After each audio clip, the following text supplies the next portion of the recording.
Ceasefire Tour Roundup.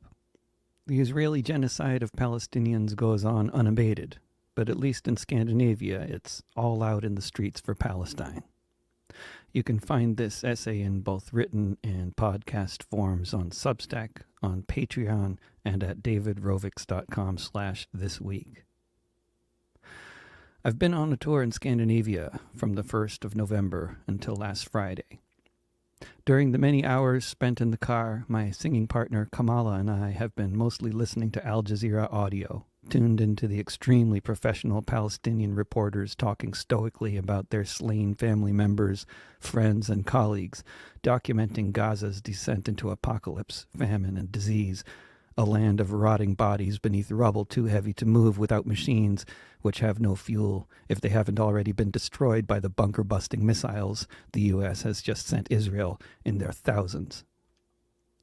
In between the long drives across Denmark, across Sweden, and through the snowy mountains of Norway, we've been visiting friends, singing at protests, and playing concerts. Concerts with a big emphasis on current events in Palestine, along with songs I've written over the past 23 years or so about the history of the occupation there, and many more about the war on terror context that the Israeli regime constantly tries to associate their genocidal bombing campaign with. But You Did It Too is Israel's main, completely bankrupt line of moral defense, along with all history having begun on October 7th, vaguely reminiscent of the way God made the world in 7 days. The contrast between the rabidly pro-Israel news coverage you can hear throughout the Western world's mainstream media platforms and the outrage expressed by so much of the population of the Western countries, along with most of the rest of the world, is stark, only matched by the contrast between the pro-Israel policies of the Western countries and the anti-war sentiments of the majority of the population of all the nations.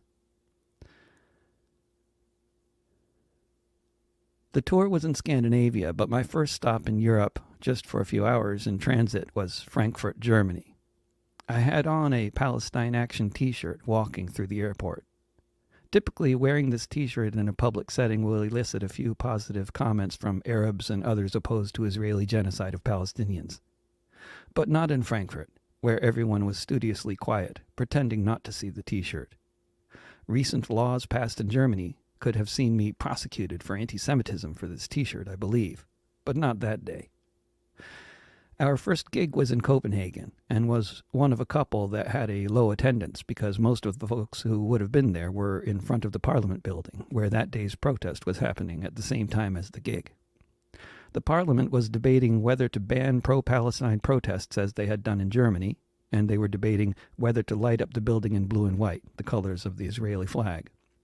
They voted to do neither of these things, though among the conservative minority, both initiatives were popular. In Copenhagen, the main organizing principle has been all out in the streets for Palestine since the bombing of Gaza began. Every day has seen protests there, the biggest in the tens of thousands. Using a model first employed about a century ago in Copenhagen, different groups with different political orientations, unions, political parties, solidarity organizations, etc., start out in one neighborhood with a protest rally, and then they all march towards the Parliament building in the center of the city and have a much bigger rally together there.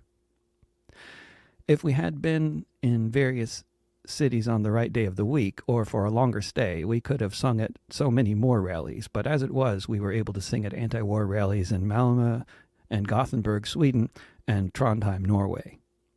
Because of the multi-generational and highly organized nature of the left in Scandinavia, getting on the stages to sing at the anti-war rallies over the past few weeks was a matter of me telling the organizers of each of our gigs that we'd like to sing at an anti-war rally in town while we're there, if the timing worked. In Scandinavia, as in so many other countries, a new anti-war movement does not need to be reconstructed from the ground up. The infrastructure for such a movement already exists. In Malmö, my comrade Talat Bat, filmmaker and organizer originally from Kashmir, who has made Malmö his home for a long time now, had only to contact a fellow member of the Left Party, which was the organization providing the sound system for the protests as well as one of the principal protest organizers. In Gothenburg, the same organization that was putting on our concert, the Communist Party of Gothenburg, was also organizing the anti-war protest the next day. We were the featured musical guests at the Nordic Labour Film Festival in Malmo on the weekend of the anti-war protests there. It was a busy weekend, so we didn't actually catch any films at the film festival, but we did attend a workshop, which we also sang at, which was co-presented by a filmmaker originally from Gaza and another filmmaker who teaches at the university in Sheffield, England. It certainly caught my attention that in her presentation about the history of the Palestine Liberation Organization's film unit in the early 1970s, an early music video produced by the PLO featured a Palestinian woman playing a guitar and singing in English about the struggle to liberate Palestine. Daniel Sestrajic was another person we spent a bunch of time with in Malmo, as he was the one who volunteered to house us during the film festival there. We stayed in the guest apartment on the top floor of one of the 6-story buildings that made up the housing cooperative Daniel had helped found. Designed by many of the folks who would soon be living in it, built with government funds, the members of the housing collective eat together regularly, though everyone also has their own apartments with kitchens and such. They share a soundproofed recording studio, which is actively used by the many musicians that are members of the cooperative, and the other public spaces they share are equally impressive. These kinds of housing cooperatives are all over Europe, and always make me terribly jealous, as I want to live in all of them. Folks living in these beautiful buildings pay in rent for a beautiful, spacious 4-bedroom apartment what I pay for a moldy 2-bedroom in Portland. Plus, they have the use of so many collective spaces. One of the most notable uses of their collective spaces occurred just after the buildings were finished and people had moved into them, which happened to coincide with what was called the refugee crisis of 2015. As with other organized groups of people, such as political parties and unions, the housing collectives have buildings and other physical assets that can be used how they want to use them. When hundreds of thousands of refugees were walking across the Öresund Bridge, this housing collective turned their available public spaces into temporary housing and turned their laundry room and kitchen into facilities for looking after the needs of their new guests. In Gothenburg, unlike in Copenhagen, there were no marches starting from different points in the city and then converging. There, the Communist Party organizes the Saturday rallies and the Left Party organizes the Sunday rallies. In effect, this means there are 2 large rallies every weekend. We sang a song I had just written called Stop the Genocide, among others, at this Saturday rally. If 2 rallies organized by different groups each weekend may at least conceivably speak to the disunity on the Swedish left, both parties are nonetheless fully capable of putting on a big rally in March. And if that's what a disunited left looks like, I'd happily take it, compared with the state of collapse of the U.S. left in most of the country, where a city like Portland not only doesn't have a serious organization capable of putting on a large rally without the help of mainstream media publicity, but even when a large rally manages to happen, no one has a sound system that works, and if anyone does, no one asks them to bring it for one reason or another. Very much on that note, we took a break from listening to Al Jazeera long enough to listen to Naomi Klein's latest book, Doppelganger, on the long drive between Gothenburg and Trondheim. For anyone who has been on the fence about whether to check it out, it's one of the most helpful and informative books I've ever read, as her book Shock Doctrine also was for me way back when. There's no book I've read that does a better job than Doppelganger at illustrating the workings of what she calls the mirror world, mostly an online phenomenon where reality gets wildly distorted and methodically flipped upon its head. If you want to understand how the left in the U.S. collapsed since Naomi wrote The Shock Doctrine, then read or listen to Doppelganger. It would be hard to recommend a more relevant book in light of Israel's genocidal war against the Palestinian people that is currently underway. It's not just that Klein speaks specifically and at length to this issue in her book, which she does. It's that the whole methodology with which truth is turned upside down in the socially engineered mirror world is directly and massively relevant to the way that this is now being done systematically with any arguments against Israel committing genocide.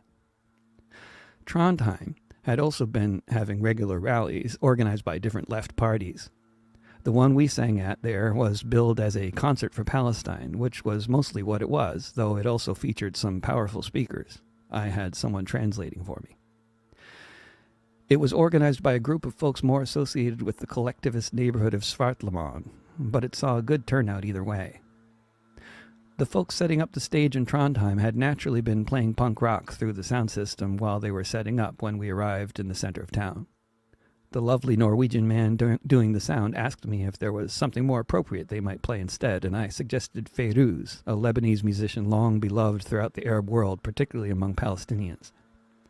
As soon as her captivating voice was emanating from the banks of speakers above the stage, I could see the atmosphere become more welcoming for the significant minority of recognizably Arab people in attendance. Another long drive over the Norwegian mountains through the snow flurries to the beautiful little fjordside city of Moss. Moss used to be known as a town full of stinking paper mills, and no one wanted to live there, but now the mills have closed and this city, an hour's drive from the center of Oslo, is becoming much more popular. Someone at the gig mentioned that Stella Assange was going to be in Oslo the following day to accept an award on behalf of her imprisoned husband, Julian Assange. I texted her and mentioned that we were playing a gig at Café Mir after the award ceremony, as it happened, and we ended up with an extra table full of wonderful folks, including Stella, Danish filmmaker Niels Ladefoged, and one of the main folks from Penn, Norway, which had voted to award this year's Asiatsky Prize to Julian. It, of course, could not be more appropriate to see such folks in the course of what we've called our Ceasefire tour. Julian has done more to expose war crimes and corruption in this world, particularly in the USA and with regards to the U.S. military, than perhaps anyone alive today. This is, in fact, why he is in prison now and why he is facing extradition to the United States and a potential 175-year sentence there. It was especially appropriate for the occasion, you could say, that it was specifically the Asiatsky Prize Julian was being given. Karl von Asiatsky was a journalist and pacifist who blew the whistle on Germany's secret rearming program post-World War I. As with Julian exposing U.S. war crimes, for exposing Germany's secret military program in the 1920s, Asiatsky was also severely punished, ultimately dying in a concentration camp in 1938. As with Julian, Asiatsky was also tortured. As with Julian, he was also given prominent awards while in prison. As with Julian, the government whose crimes he was exposing had many friends around the world, including in Norway, where there was much opposition to giving Asiatsky the Nobel Peace Prize in 1935. And as with the time when Asiatsky lived, Germany is once again supporting genocide, and once again providing all kinds of cover for a fascist regime that has an officially secret massive stockpile of nuclear weapons. But this time, the genocidal regime is not being opposed by any of the powerful countries that defeated Nazi Germany by the end of World War II. Rather, it is being actively defended by all of them, who are all profiting from the genocide by selling lots of high-tech weapons to the murderers. The show at Café Mir was a double bill with us and a band with members who currently reside in various far-flung parts of what is a very large country, especially from north to south. The band, Folkflest, first formed in the early 1970s, and the songs they sang back then, such as Free Palestine, are sadly just as relevant today as they were then, if not more so. We had already sung my song When Julian Met Stella, when Julian happened to call Stella from prison during our set. We did the song again, so Julian could hear over the phone, and the audience clapped again afterwards as if they hadn't just heard the song a few minutes earlier already. As we listened to Al Jazeera after our flight to Amsterdam, where we have a couple days before heading to our respective homes in Australia and the U.S., we heard the heads of various UN agencies making their best efforts at ringing the alarm that there is a genocide underway in Gaza, and the people there are facing imminent famine with no food, no water, and nowhere to be safe from the constant rain of bombs falling around them without warning on homes, and banned chemical weapons burning off the skin of anyone within range. Checking in with BBC and various US and Australian news networks, it was as if the UN didn't exist. None of them were airing this press conference, only Al Jazeera. If a country commits genocide and no one is told about it, for them the bombs are as silent as those trees falling in the forest. But just like those falling trees, they do make a sound, whether or not we're there to hear it. And they kill thousands of children. They kill babies in their incubators. They do it on purpose. They brag about bombing hospitals and refugee camps, and then they do it again and again. There was going to be a gig vaguely in the Amsterdam area We were originally planning to rent a car in Amsterdam and drive to the Hambach forest, where we were going to sing for the forest occupiers there, something we or I have done on many previous occasions. The gig was kind of left hanging, though. We were on their blog as part of the Skillshare event we were supposed to be singing at, but I had never received an email from the organizers confirming that it was happening. I emailed for clarification, and after some days heard back. We had been disinvited from performing at the event, I was informed, because someone started the debate with a mail demanding cancellation of your gig.